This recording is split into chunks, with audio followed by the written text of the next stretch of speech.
Hi friends, आज के video में हम बात करेंगे बॉलीवुड के एक ऐसे कलाकार की जिसको बॉलीवुड में एक स्टार से ज़्यादा एक एक्टर के रूप में जाना जाता है।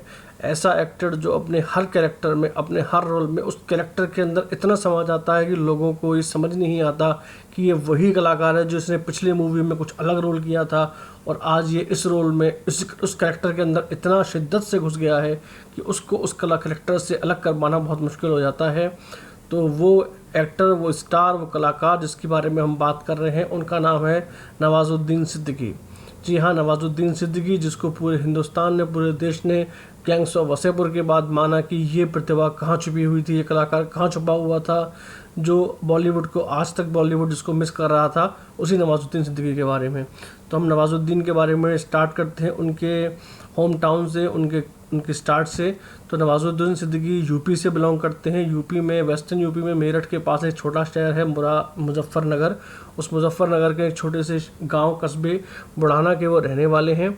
वो एक मोमडन और जाटों का एक मिक्स ऑफ उसमें पॉपुलेशन है। अच्छा विलेज है वो, वहाँ के रहने वाले हैं। वहाँ से बीएससी करने के बाद वो आगे अपनी पढ़ाई कंटिन्यू करने के लिए दिल्ली आए थे। दिल्ली में उन्होंने अपनी फर्दर एजुकेशन की और वहाँ पर वो अपने जेब खर्च के लिए, अपनी जॉब के लिए एक नोएडा में एक सिक्योरिटी कंपनी में एज ए गार्ड काम किया करते थे।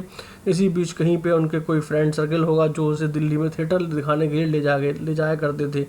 थिएटर में देखने के बाद उनको रियलाइज़ हुआ कि मेरे लिए सिर्फ एक यही चीज़ है जिसको मैं पूरी शिद्दत से कर सकता हूँ, जिसमें मेरा इंटरेस्ट है, वो है एक्टिंग। तो मुझे एक्टिंग करनी चाहिए, मुझे थिएटर करना चाहिए, मुझे टीवी करना चाहिए, जहाँ पर भी एक्ट करने का मौका मिले वो करना चाहिए। और आप जानते हैं कि हिंदुस्तान में अगर कहीं बॉलीवुड एक्टिंग है तो वो है सपनों की नगरी, मुंबई माया नगरी।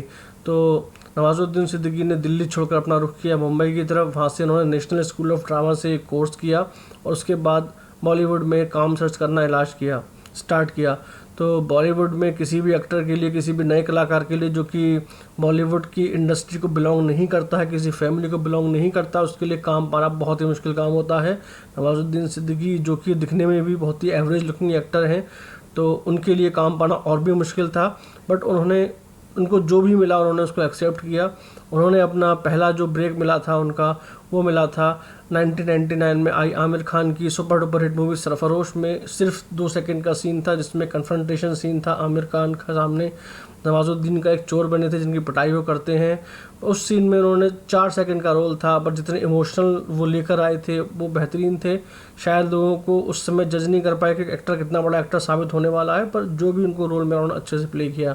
उसके बाद अगले साल उनकी एक नई मूवी आई, नेक्स्ट मूवी थी शूल। मनोज वाजपेयी, रवि टंडन की मूवी थी जो बिहार के माफिया के ऊपर थी।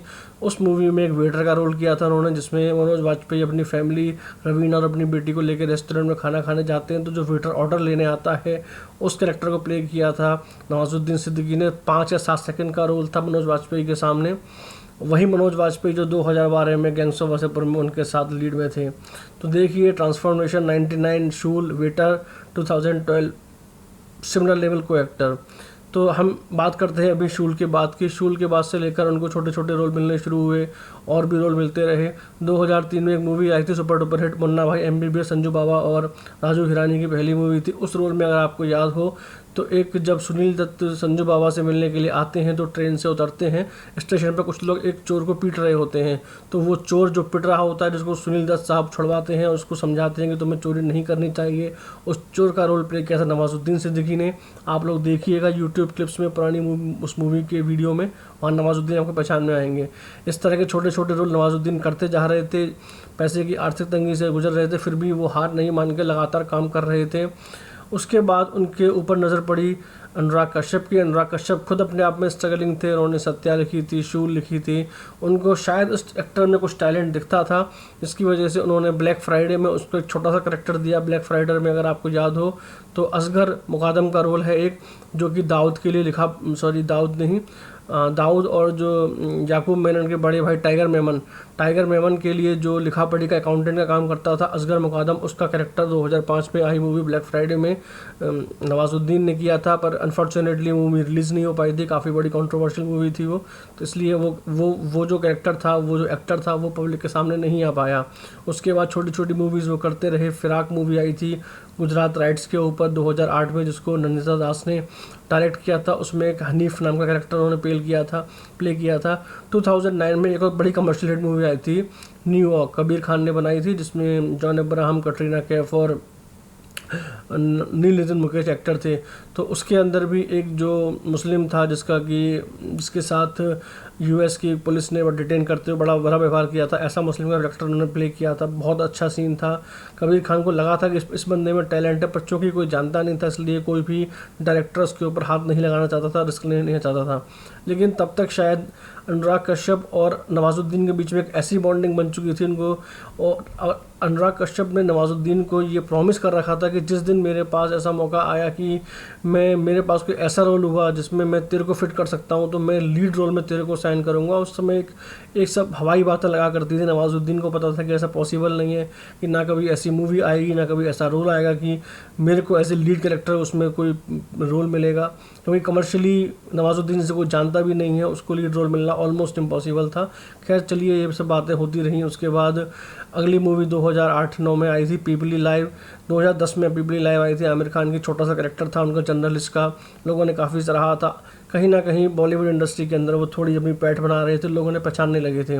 उसके बाद आया साल 2012। साल 2012 को अगर मैं कहूँ तो नवाजुद्दीन की करियर का फाइनेस्ट ईयर, बेस्ट ईयर, जिस साल ने नवाजुद्दीन की ज़िंदगी को चेंज कर दिया, वो साल था 2012।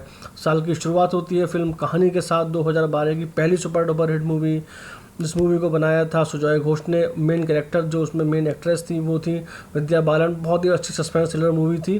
और अगर आपको याद हो तो उसमें जो आईबी ऑफिसर का रोल प्ले किया था नवाजुद्दीन सिद्दीकी ने किया था। बहुत ही ज़बरदस्त कैरेक्टर। उस समय तक मैं भी नहीं पहचान पा रहा था कि ये एक्टर कौन है, बट जो भी एक्टर है उस सीरियसनेस के साथ इस रोल को प्ले कर रहा था। बहुत ही ज़बरदस्त रोल उन्होंने प्ले किया था। और उसके 2-3 महीने बाद आई तिग्मांशु धूलिया की नेशनल अवार्ड विनिंग मूवी पान सिंह तोमर। इरफान खान का फाइनेस्ट परफॉर्मेंस, बेस्ट परफॉर्मेंस भी आप कह सकते हैं उसको। उस मूवी के अंदर भी छोटा रोल था इनका, जो गोपी, जो कि खबर देता है पान सिंह तोमर की पुलिस को, वो कैरेक्टर भी क्या था, बिल्कुल डिफरेंट कैरेक्टर था आईबी ऑफिसर से गोपी का। तो वो अपने आप को हर बार दिखाते थे कि मैं कुछ भी कैरेक्टर प्ले कर सकता हूँ।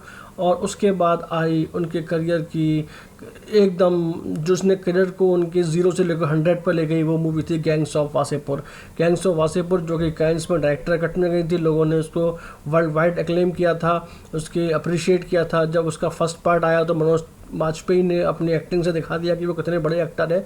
लेकिन उस मूवी के एंड होते होते जो नवाजुद्दीन सिद्दीकी का कैरेक्टर था फैज़ल खान का, उनके दूसरे बेटे का, उसका कैरेक्टर स्टार्ट हो गया था। 1-2 सीन जो बड़े इंटरेस्टिंग थे, जिसमें परमिशन वाला सीन भी था, वो सीन सारे पार्ट 1 में आ गए थे। तो कहीं ना कहीं वो पिक्चर जो है उसमें नवाजुद्दीन की को एक रिकग्निशन मिला था, लोगों ने पहचानने लगे थे। और उसके 1 महीने बाद, 1.5 महीने बाद 8 अगस्त 2012 को गैंग्स ऑफ वासेपुर 2 रिलीज़ होती है, जो कि मूवी का क्लाइमैक्स देती है। और पूरी मूवी जो है फैज़ल खान के चारों तरफ घूमती है। और फैज़ल खान के रोल में नवाजुद्दीन ने दिखा दिया कि वो कितने बड़े कलाकार हैं, कितने बड़े एक्टर हैं। एक बिना किसी स्टार कास्ट की मूवी को वो किस तरह अकेले अपने कंधों पर खींच सकते हैं। अनुराग कश्यप ने अपना वादा निभाया।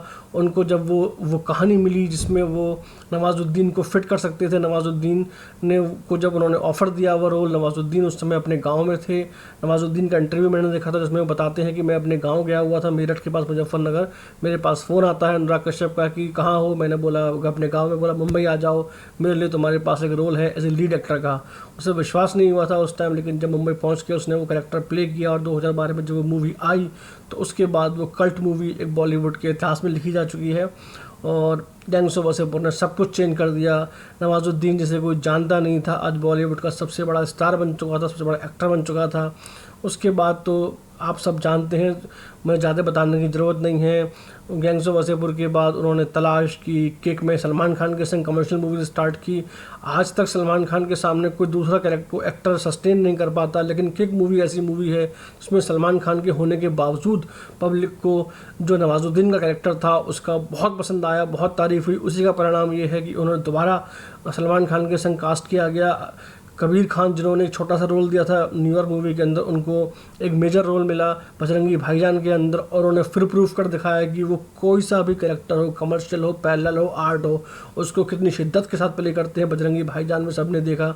शाहरुख खान के साथ वो इस साल आने वाले हैं रईस में, उससे पहले बदलापुर उन्होंने की, ज़बरदस्त movie mountain man, the Manjhi, ज़बरदस्त मूवी।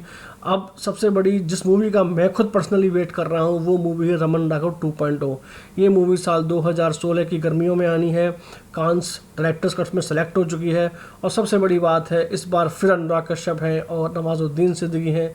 तो मैं उम्मीद करता हूँ कि जो अनुराग कश्यप और नवाजुद्दीन की जोड़ी ने 2012 में करके दिखाया था, 2016 में ऐसा ही कुछ होगा। तो let's hope best for the Raman Raghav 2.0। तो ये थी कहानी नवाजुद्दीन सिद्दीकी की। आई होप आप लोगों को अच्छी लगी होगी। मुझे ये कहानी, मैं नवाजुद्दीन को 2012 से फॉलो करता हुआ आया हूँ। उनके बहुत सारे इंटरव्यूज़ देखे हैं मैंने यूट्यूब पे, डिफरेंट चैनल्स पे, डिफरेंट एंकर्स के साथ। उनकी ऑलमोस्ट सारी मूवी देखी है। मुझे इरफान खान के बाद अगर कोई एक्टर लगता है या उनके लेवल का तो नवाजुद्दीन ही लगते हैं। मैं उनको फॉलो करता हूँ, उनकी सारी मूवी देखना चाहता हूँ। आई होप कि आप लोगों को ये डिस्कशन पसंद आया होगा। Thank you.